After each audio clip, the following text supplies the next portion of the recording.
This episode from the life of Sherlock Holmes will be transmitted to our men and women overseas by shortwave and through the worldwide facilities of the Armed Forces Radio Service. Petri Wine brings you Basil Rathbone and Nigel Bruce in the new adventures of Sherlock Holmes.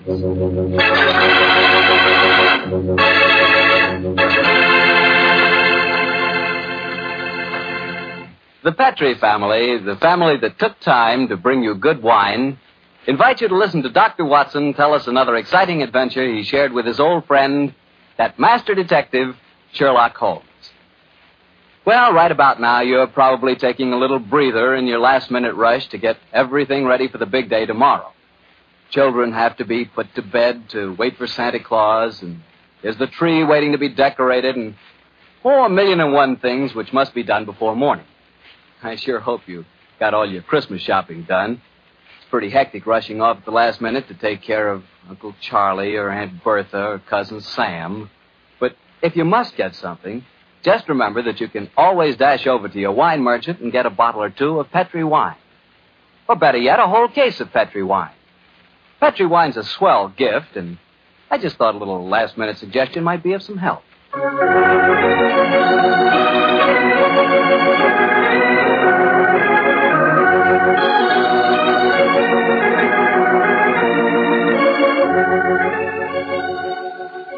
And now I'm sure our good friend Dr. Watson's waiting for us, so let's go in and join him. Come in. Ah, there you are, Mr. Bartell. Oh, say, Doctor, I can see you're going to have yourself quite a Christmas. Big tree in the corner with colored lights on it. Where'd you get those? Table covered with presents? You must be mighty popular. They aren't all for me, my boy. You see, I'm having a Christmas party tomorrow for my housekeeper's little nieces. Oh. I'm going to dress up as Santa Claus for them. Well, I'm sure you look very convincing in the part. Oh, by the way, Doctor, I brought you a little present. Ooh, really? Here it is. I hope you'll like it. Oh, Mr. Bartell, I got one for you, too, here, Summer.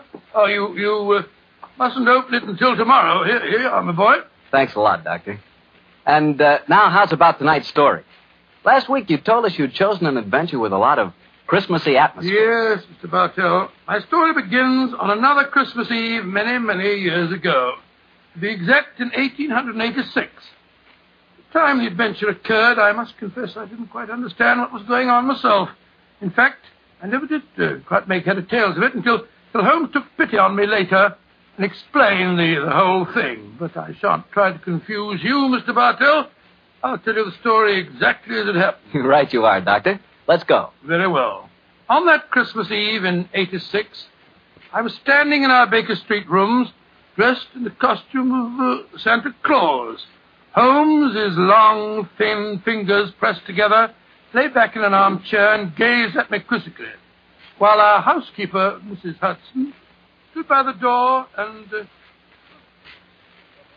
Dr. Watson, you make a grand Santa Claus. Doesn't he, Mrs. Hudson? Try the beard on, Watson, old chap. I'm afraid this is going to be a little uncomfortable. How does it look?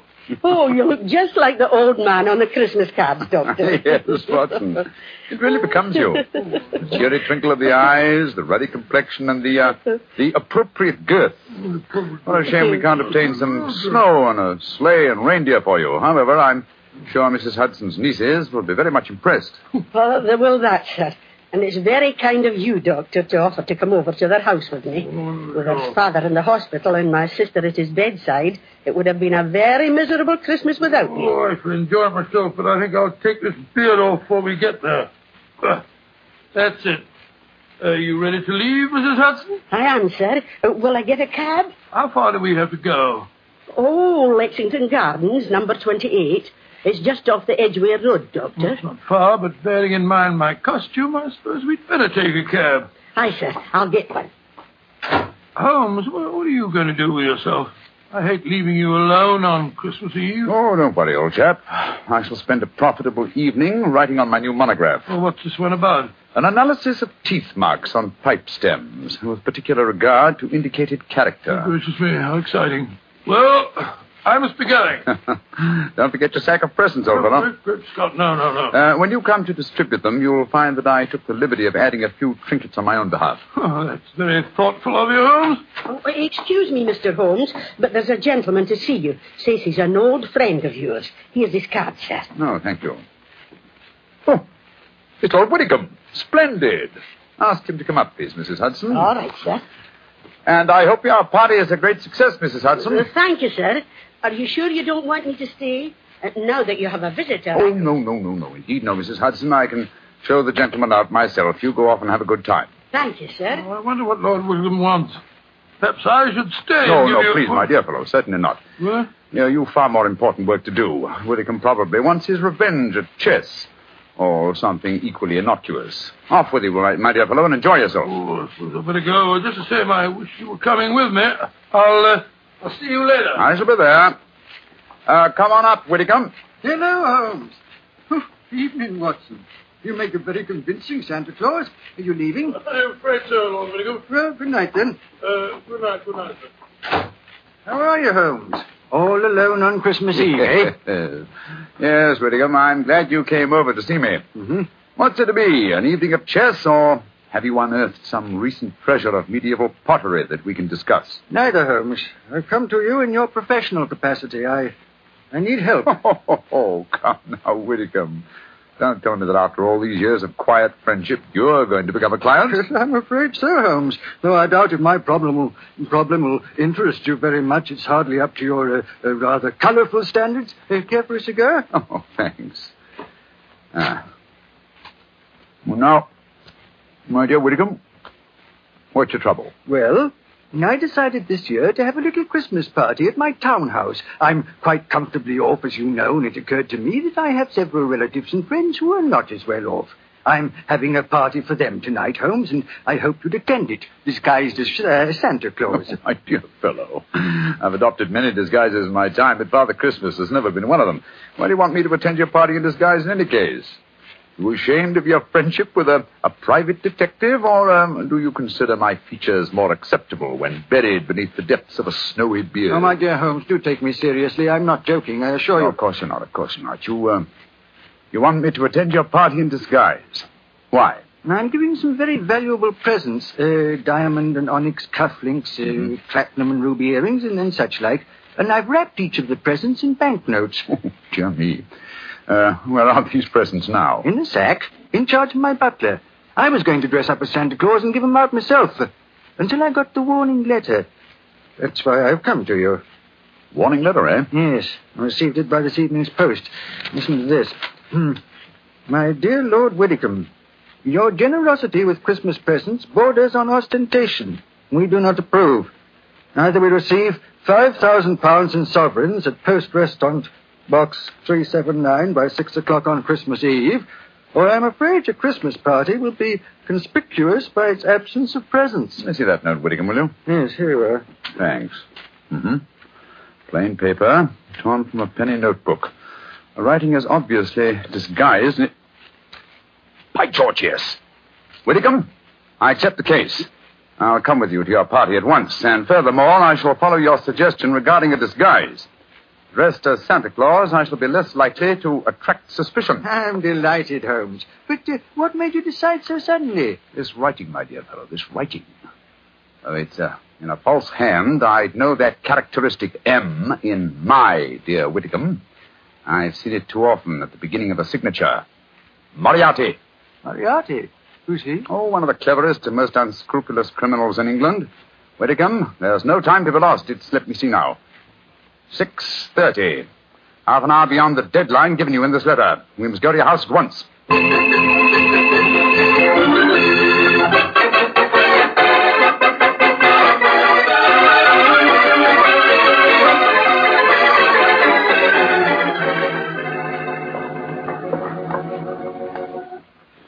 This is as far as the card can take us, Doctor. Oh, here you are, Cabby. Here's 5 shillings for you and a Merry Christmas. Oh, bless you, gentlemen, and a Merry Christmas to you, too.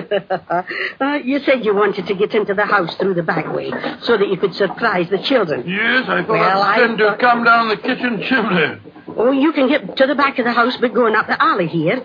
I'll go in the front door. Splendid, Mrs. Hudson. Which is the house? Number 28. It's the third one down the alley, Doctor. I'll have the back window open in no time, and you can slip in without any of the bairns seeing you. Very well. Gloomy little street, I must say. Hello. Where's the music coming from? Oh, it's from that temple across the street, Doctor. The disciples of the octagonal square, they call themselves. What on earth do you suppose that means? Oh, some newfangled cult. Heathens, most likely. Hello. I'm not the only Santa Claus abroad tonight. Look at that fellow across the street over there. Oh, dressed just like yourself, Doctor, and carrying a sack, too. Oh, he's running up the steps to the temple. Great Scott, he slipped on the ice. Oh, I wonder what his hurry was. Here, my man. Be careful now, Doctor. Dinna trip for yourself. Here, Elsa, now, give me a hand.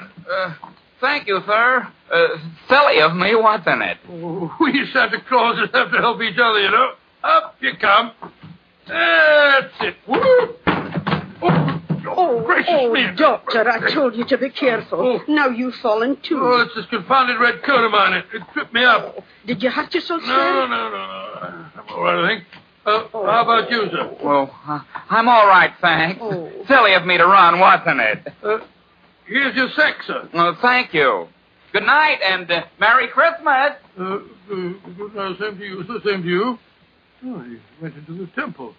Must be a disciple of the octagonal square. You're sure you're no hurt, Doctor? No, of course not, Mrs. Hudson. Give me my sack, please. Thank you. Your sister's house is the third one down this alleyway, you say? I'll hurry and open the back window. Yes, I'll be waiting for you, Mrs. Hudson. This is rather fun. What a shame Holmes isn't with us. Oh, well, he's probably happier having a good game of chess with Lord Widdicombe.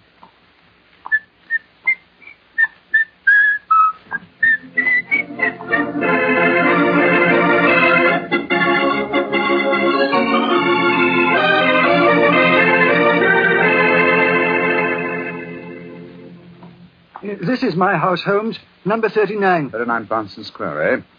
And dear old Watson is just around the corner in Lexington Gardens and hasn't any idea that I've left Baker Street. Yes, here you are, Caddy. Thank you, sir. Merry Christmas, sir. Uh-huh. Isn't that? Carol singers. Yes, we'll probably have our fill of them before this evening's over.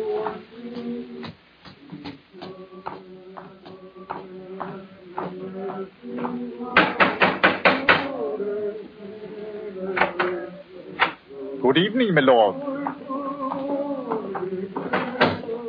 Have the guests arrived, Hargreave? Most of them, sir. They're in the library. You brought another Santa Claus with you, I see, my lord. Another Santa Claus? What do you mean? The gentleman arrived 3/4 of an hour ago, sir, dressed as Santa Claus. I took him to your study, my lord, and showed him the sack of presents. Confound it! He's got here before us. Where's this study? This way. I hope I didn't do wrong, my lord. You told me that a gentleman dressed as Santa Claus would be coming here. Dear me. The gentleman appears to have gone. Yes, and the sack containing the presents with him. But he can't have left the house, my lord. I've been watching the front door. Yes, and while you were doing that, he slipped out through the window here. The catch is undone. Hargrave, describe this man. I can't tell you much about his appearance, I'm afraid, sir. He was dressed as Santa Claus, just like yourself. But I did notice one thing about him, sir. Oh? What was that? He lisped, sir. It was quite pronounced. Of course. Lou the Lisper. Who on earth is Lou the Lisper? One of Moriarty's most trusted accomplices. Fortunately, though, I've had news of him lately through my underworld grapevine. You know where he lives? He's reputed to have some connections with a new cult that calls themselves the Disciples of the Octagonal Square. Their headquarters are just around the corner from here. Let's go there at once. Of course. And Hargrave. Yes, sir. Get a message to Scotland Yard as fast as you can. Ask for Inspector Lestrade. And tell him to join me at the Temple of the Octagonal Square in Lexington Gardens as soon as possible.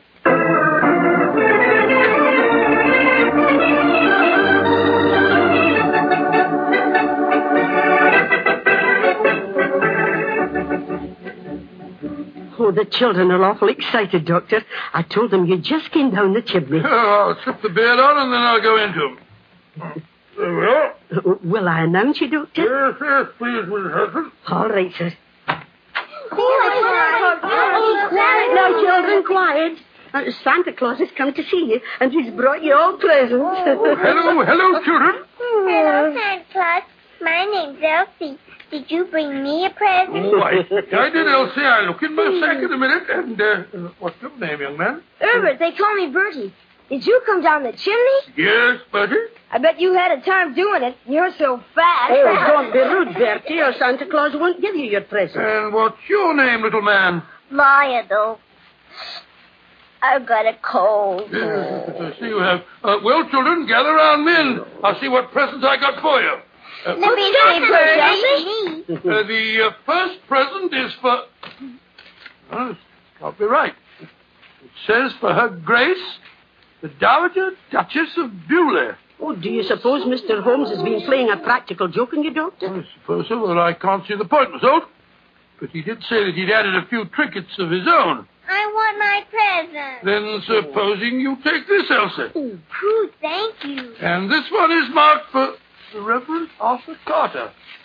I knew what Holmes was up to. Here you are, Bertie. Pooh, thanks. And this is for you, Lionel, because you've been a good little boy. This isn't very big, is it? I wanted the dog. Oh, wanted the dog for Christmas. Well, I'll bring you a dog next year, Lionel. Oh, it's a Dr. dog. Watson. Yes, Oh, look at the wrapping on these presents, Doctor. Why, they're £20 notes. It's Scott. Oh, Pooh, look what I Now, got. let me see. Why, cufflinks and diamond and onyx what's wrong? ones, unless I'm very much mistaken. I got pretty earrings. Look how they sparkle. Let me see, Elsie. Oh. Good gracious, I swear that these are platinum and rubies. What in thunder's going on? I want my earrings back. Give me back mine, too. Well, here you are, here you Dr. are. Watson, what do you suppose has happened? I don't know, Mrs. Hudson. Perhaps my toys are still at the bottom of the sack. I can't understand it. I wish Holmes were here instead of dozing in front of our fire in Baker Street.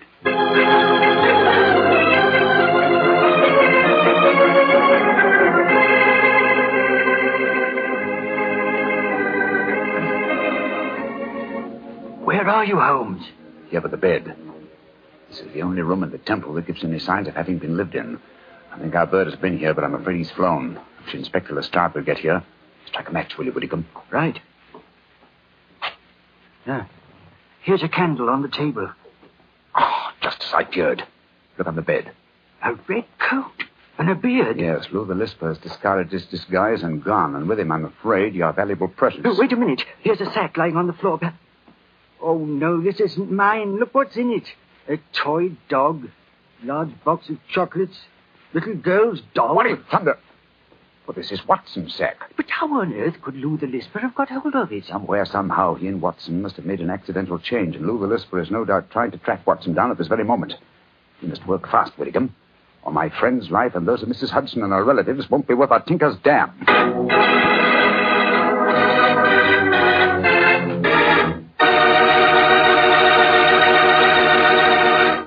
Oh, now, Doctor, you can't break off your story there. Oh, yes, I can, my boy. Before I go on, I thought we'd have a glass of port just to freshen us up. Oh, well, that's something different. Of course. Instead of talking about port, as I sometimes do, it'll be nice to drink some for a change. There you are, my boy, and a Merry Christmas to you. The same to you. And now, what happened next, Doctor? We left you at the children's Christmas party, and Sherlock Holmes and Lord Whitcomb around the corner at the Temple of the Octagonal Square. Yes, Mr. Bartell, although at the time, of course, I had no idea what was going on. There I was, cheerfully handing out gifts worth, well, if not a king's, at least a baronet's ransom. While outside the Temple of the Octagonal Square, Holmes and Lord Whitcomb were talking to Inspector Lestrade at Scotland Yard.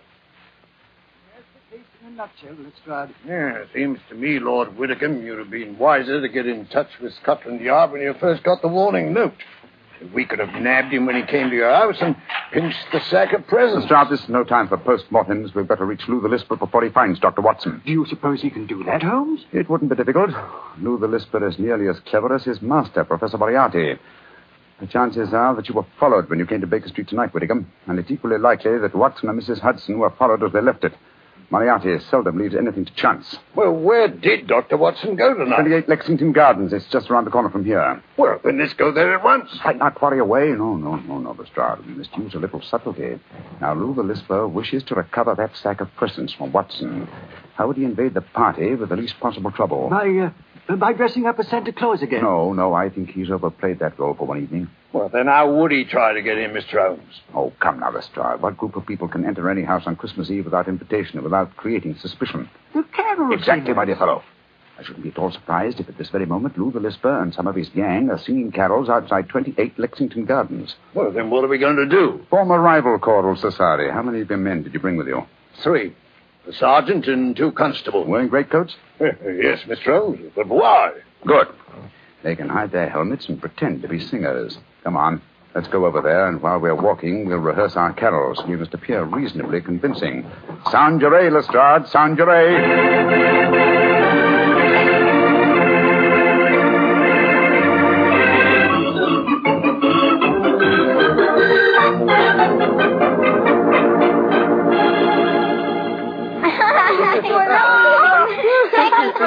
Your back, Santa Claus? No, you mustn't make Santa Claus too tired, lad. Oh, that's all right, Mrs. Hudson. Hop on, Lal, hop on. Ooh, they're singing carols outside Oh, the isn't door. that Can't they nice? come inside and sing for us, Santa Yes, of Claus? course they can. Ask them to come in, Mrs. Hudson, will you? All right, sir.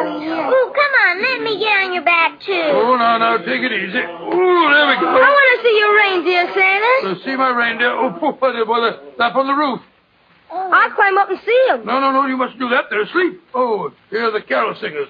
Off you get, children. There we go. That's it. Now, good evening, gentlemen. Good evening, and Merry Christmas. Would you like to sing some carols for the children? After that, I'm sure you'd like a drop of something to warm you up. Well, thank you, sir. We should like that. Haven't I met you before somewhere, my man? No, sir, I'm sure you haven't. Come on, man, let's sing Good King Wenceslas.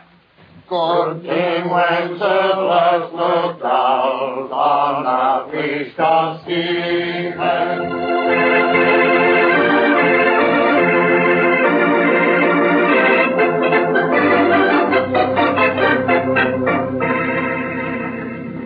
Well, here we are outside the house, Mr. Holmes. Now what? Listen. Uh-huh. Lou the Lisper and his men are already there. Are we going in now? In a moment. Now, men, you will have your truncheons handy? Yes, Mr. Holmes, we're ready. Splendid. Now, remember, when we're inside and I yell Merry Christmas at the top of my voice, you bring out your truncheons and get Lou the Lisper and his gang out of there as quickly as possible. Don't arrest them until you get them outside again, Lestrade. I don't want to frighten the children. Right you are, Mr. Holmes. We're ready. Just give us the word and we'll go in and get them.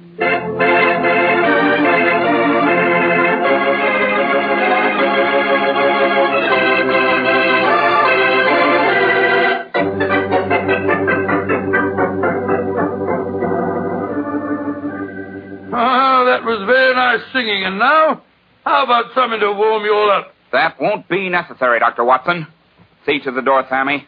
Now, all of you, stay right where you are. Who are you? What do you think you're up to? Please don't be difficult, Doctor. All I want is the jewels out of my sack that you stole from me tonight. If you try and stop me, I shall have to hurt you. Why do you talk so funny? You got a cold like me? Shut up. Now, Doctor, where are the jewels? Oh, curse it. There are some more carol singers outside. I'll tell them to go away, Lou. No, better let them come in. If we don't, they might get suspicious. All right, Lou. I shall know what you're up to. Now, no tricks, Doctor. If you try and give an alarm, I shall have to get rough with Oh, I you. don't mind about that, but just remember that there are children present. Oh, yeah, Manny. You all here before you, eh? What you say, we all join a little carol for the nippers, eh? All right. What do you want to sing? Up the Little Angels sing, eh? All right.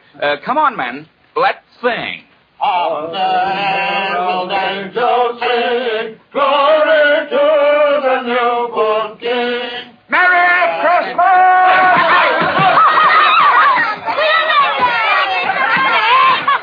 Dr. Watson, what's happening? They're all hitting each other with truncheons. Here, you can't do that. They're all going away. They're dragging each other out. Hey, come back here. Oh, terrible.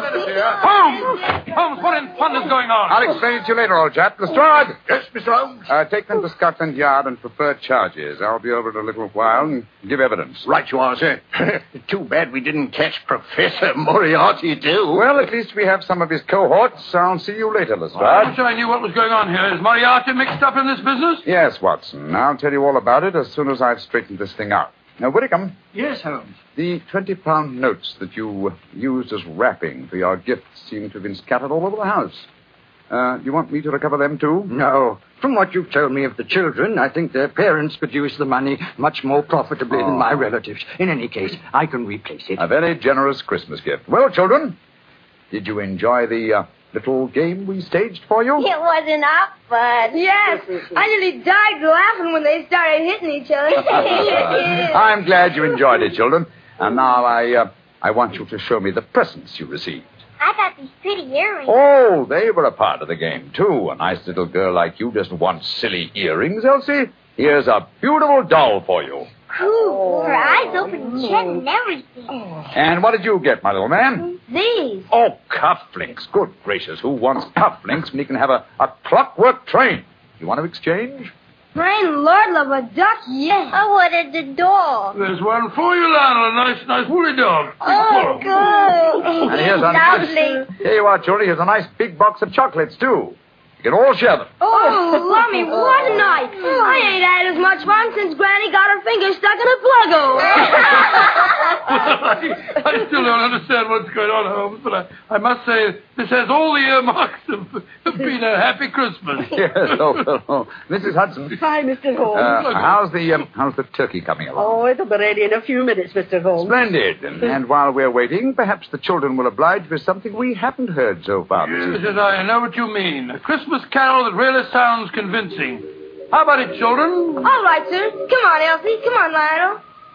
Silent night, holy night, all is calm, all is bright, round yon virgin mother and child, holy infant of tender and kind, sleep in heavenly sleep in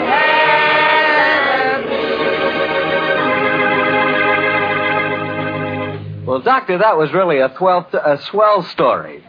On a Christmas Eve like this, do you ever wish you were back in Baker Street celebrating Christmas there? At times, yes, but actually, Mr. Bartell, I'm very happy right here in my little home.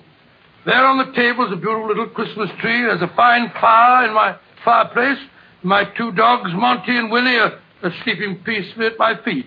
And best of it all, I've got the love of every child in the neighborhood. Yes, I got a great deal this Christmas Eve. Lots to be thankful for. And what with the troubles of the world on their way to being settled, it looks as if this is the brightest Christmas that I've ever had. Well, that's how I feel about it, too, Doctor.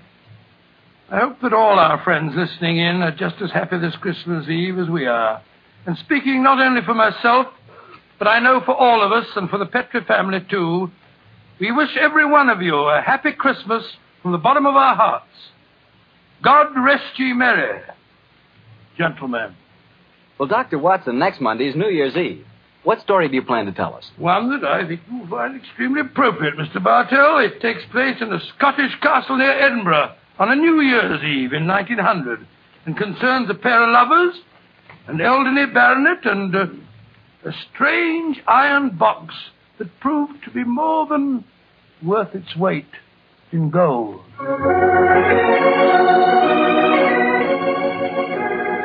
Tonight's Sherlock Holmes adventure was written by Dennis Green and Anthony Boucher and was suggested by an incident in the Sir Arthur Conan Doyle story, The Adventure of the Blue Carbuncle. Music is by Dean Fossler. Mr. Rathbone appears through the courtesy of Metro-Goldwyn-Mayer, and Mr. Bruce through the courtesy of Universal Pictures, where they are now starring in the Sherlock Holmes series.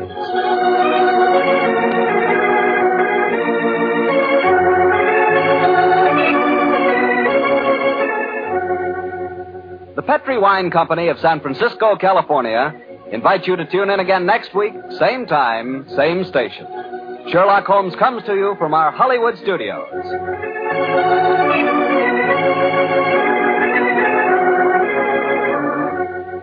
This is Harry Bartell saying goodnight for the Petrie family. For a solid hour of exciting mystery dramas, listen every Monday on most of these same stations at 8 o'clock to Michael Shayne, followed immediately by Sherlock Holmes. This is the Mutual Broadcasting System.